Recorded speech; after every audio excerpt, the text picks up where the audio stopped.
Morning, colleagues. Welcome to this special meeting of the Cabinet. Give any apologies?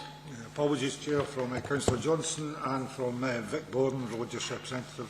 Thanks. I'm sure we'd all want to pass our congratulations to Councillor Johnson on the birth of her grandson. Yes, early this morning. So she may be in later today at some point. She said, I told her not to, but she says she may come in anyway.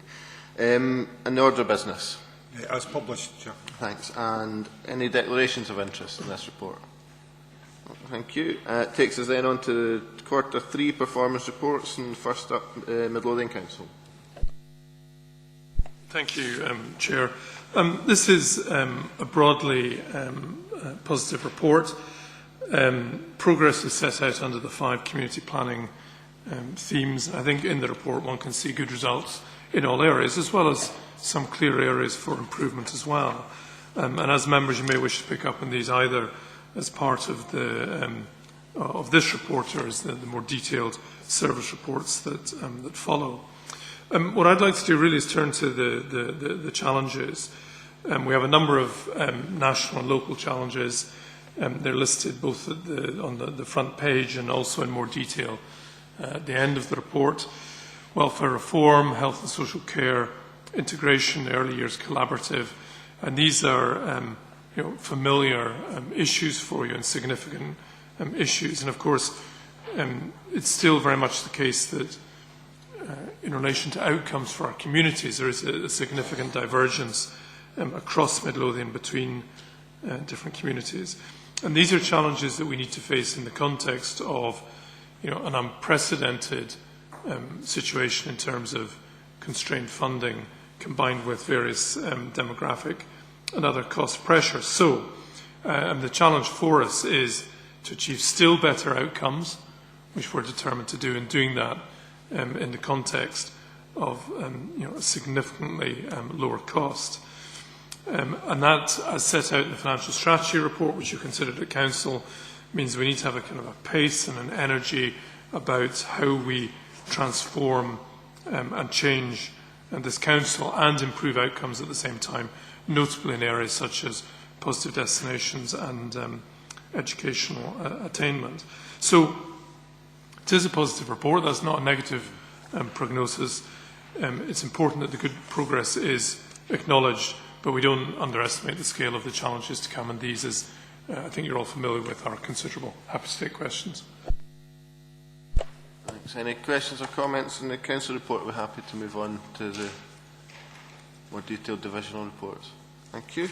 That then takes us on to health and social care. Kevin. Thank you, Chair. Firstly, I'll take housing and community safety. In the past quarter, the actions have been relating primarily to the housing needs and demand assessment, as we're in the CESS plan process, together with our planning colleagues, in terms of housing markets, migration and demand for housing to be established for future resource bids. Partnership working in the past quarter has been fully embedded in terms of environmental health and trading standards with our counterparts in East Lothian. The partnership, when we last reported, was due to commence on the 4th of November, and that is now in place.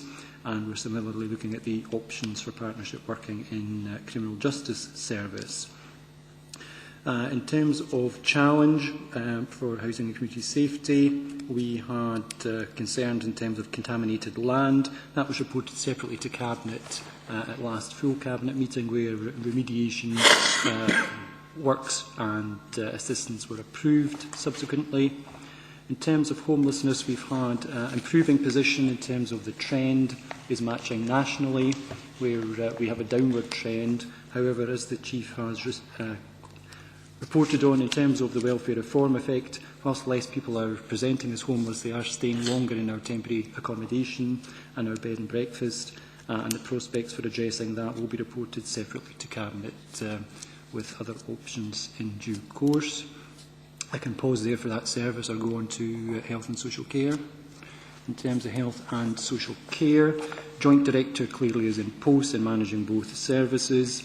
The new Head of Health is being recruited, and the creation of the local integration plan is currently in process, which will be reported to Cabinet later this morning. In terms of older people, we've been successful in being appointed as a further framework for dementia based on the previous work that was done in the pilot project in Midlothian as a demonstrator site. And we're looking at a telehealth care manager in terms of partnership options again across East and Midlothian. And for learning disability, a new housing development for people with complex needs is being finalised and will similarly be reported to Cabinet later this morning, as will self-directed support with a strategic programme for the implementation of those shift in services nationally taking place from April. I'll pause there for any questions. Thanks, Kevin. Certainly, I know the Honda's causing quite a bit of a stir with elected members. Sesban yesterday refused to agree which mechanisms they wanted to incorporate to run the model, let alone what they want to see coming out of it. So it's going to be interesting to see how that develops. It's, I think, slightly delayed this process because of yesterday's decision, but we'll see where we end up with that. Any other questions, comments, colleagues? Just a comment on the Health and Social Care Partnership. Being a member of that board, it's good to see the work proceeding. We've had several meetings recently, and we've got another working groups going on, and it's making good progress as shown in the report. Okay, thanks for that. Okay. If I could perhaps then take us on to education, communities and economy. Thank you, Chair. As we've reported all throughout the year, our child protection figures are becoming much more in line with the national figures. We're at 4.1 per thousand, and that's near the Scottish average is 3.0 per thousand. So we're bringing child protection into line with national standards. The only areas that were off target in this report is complaints. We were late, we had 4 late, not within the 5-day period. Residential placements out with the authority. I was just checking that figure actually, just ignore that one. Child protection initial case conferences. We've set ourselves ambitious targets of reaching 100%, and we're just missing them, but we still strive to make 100%. The main challenges for us remain child protection, positive destinations and out with authority residential placements. And we're really working hard to change the culture in Midlothian, that we're not sending children out with Midlothian, and that seems to be working. We're using one of our 3 residential care homes as an outreach placement rather than bringing children into the children's home, because once you fill it with 4 children, that's it for the next 18 months to 2 years. Whereas we're working to keep young people out by doing more outreach work. The review of the 6 children who went into residential care, that is working across all agencies. So that's working with schools to say what's happening, what are we doing together. It's working with social work to look at this different culture. It's working with our partner agencies not to be saying the first place a child goes is out with Midlothian. What can we do to keep them within? I'll pause there if there's any questions.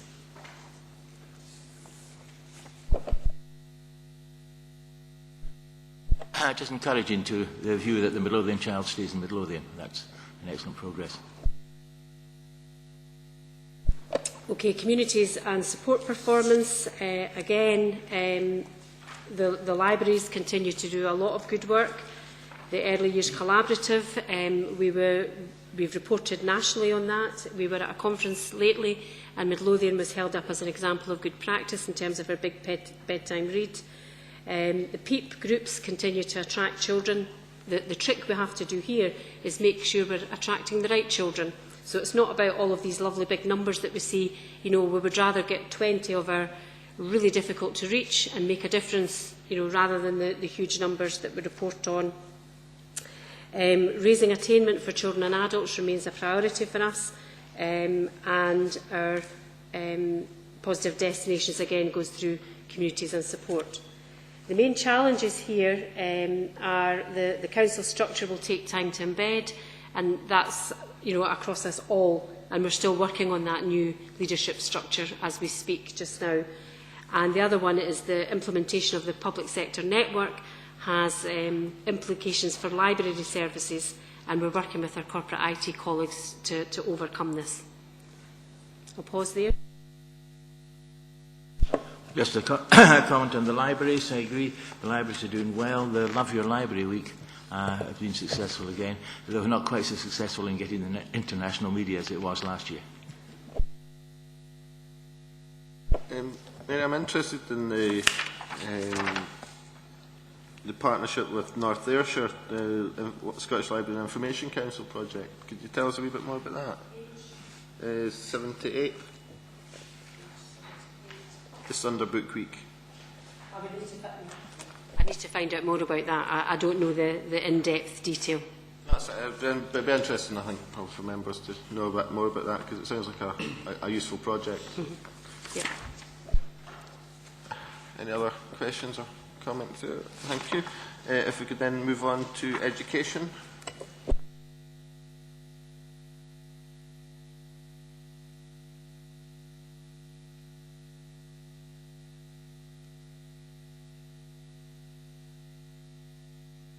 Okay, as you're aware, the driving forward of improving attainment is our big priority, and ensuring that the focus is on early years.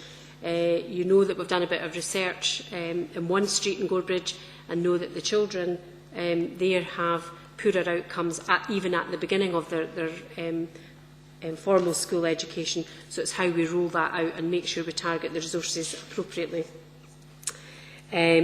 GIRFEC's the big drive forward in terms of the named person.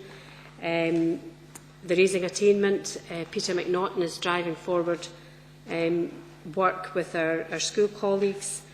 In terms of the challenges, committed to raising attainment, we know about the standardised PIP scores, we know where children are not as well ready for school when they come in. And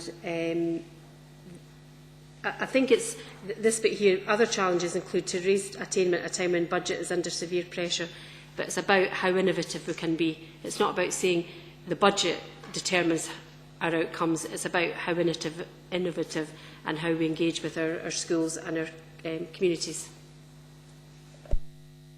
Pause there. I've not got much to do, being relatively new in this job, but we're looking forward to raising the attainment standards, especially. That seems to be the main drive of our thing, and that will improve the positive destinations into higher education. But welcome so far. Thank you. Could I ask perhaps that the Cabinet gets a briefing note on the attainment and if there's any trends over the last 4 or 5 years? Obviously, I think when we saw the positive destination numbers, it was the further and higher education that had, I suppose, least improvement. It was other areas that had helped us to improve our position. So I think perhaps a briefing note to the Cabinet on that would be quite useful.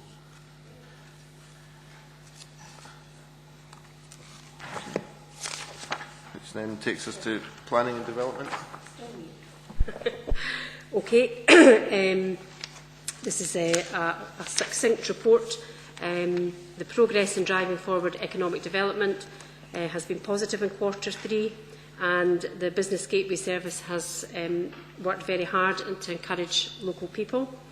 The strategic plan, the preparation of the supplementary guidance, they're working on that at the moment, and performance in the time taken to handle planning applications continues to improve, with measures now above target.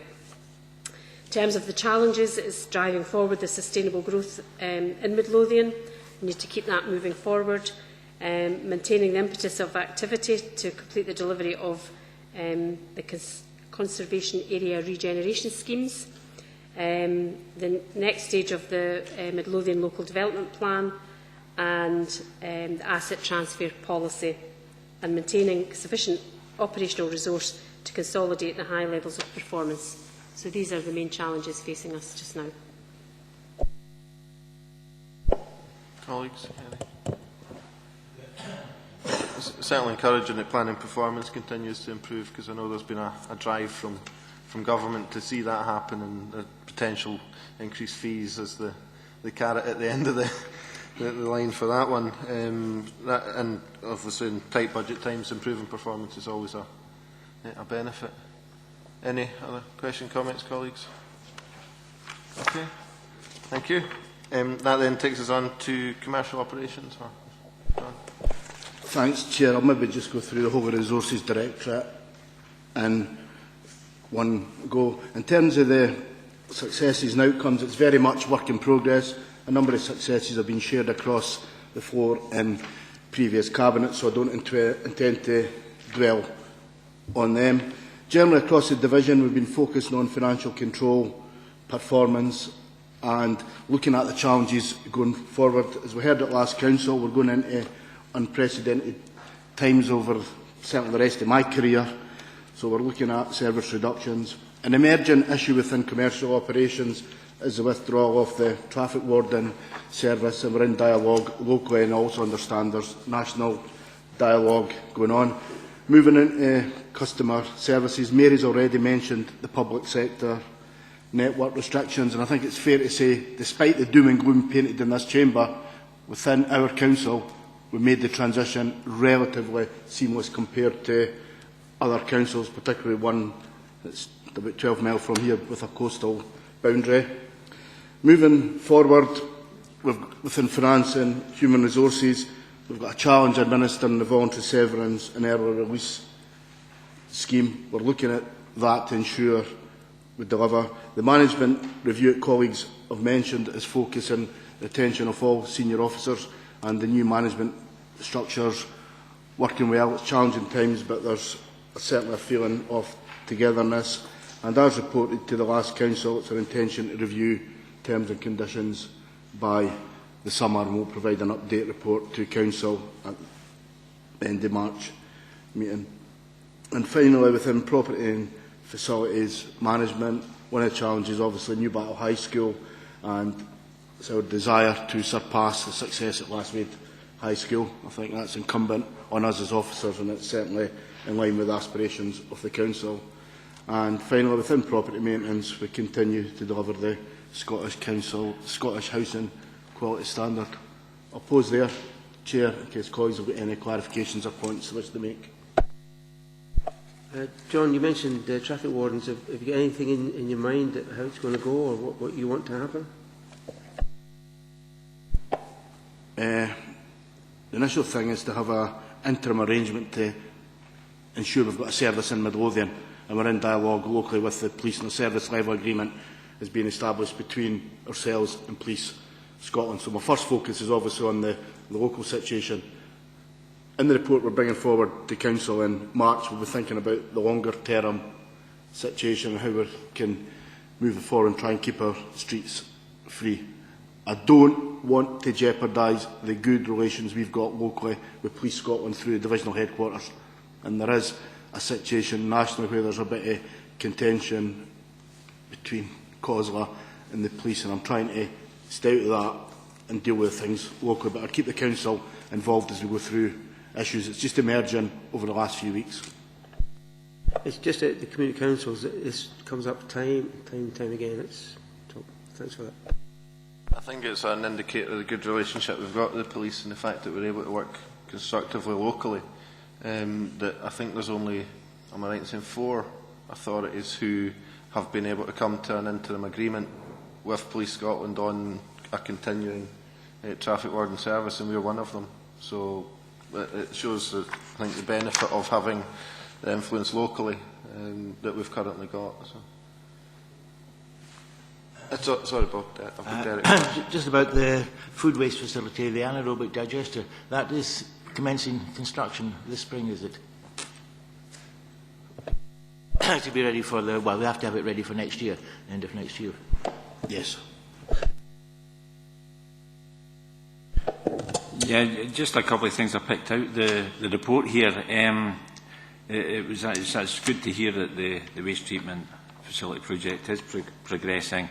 The other things are on the, noticed on the APSI best performer in roads and winter maintenance. That's, I think we all experienced the good work of our roads team last year night. That's good that that's been recognised, the service, I think, that was provided throughout Midlothian, and you could certainly see that as you came from Edinburgh into Midlothian.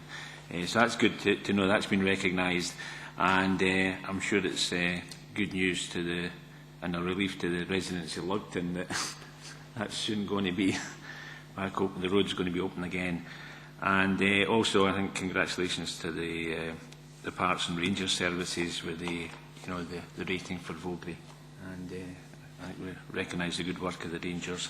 The other thing is, well, I think it's important to say that this administration is committed to find a way to improving the salaries of our lower paid, and that we are supportive of the management's efforts to achieve this.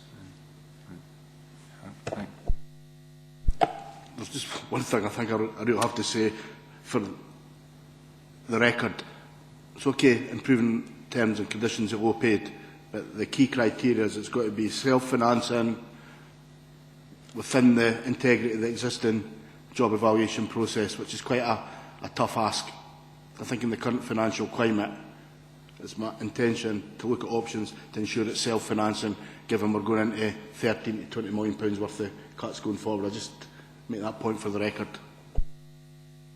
Thanks. I think it's important also that we recognise, I think it's a challenging time for well, pretty much all staff across the council. There's a lot of change happening, and a lot of movement, a lot of new ways of working. So I think we're very much aware of that and recognise that it is putting extra pressure on a lot of people. So we do appreciate the work that's going in across all the divisions. I think with that, can I thank members for their attendance.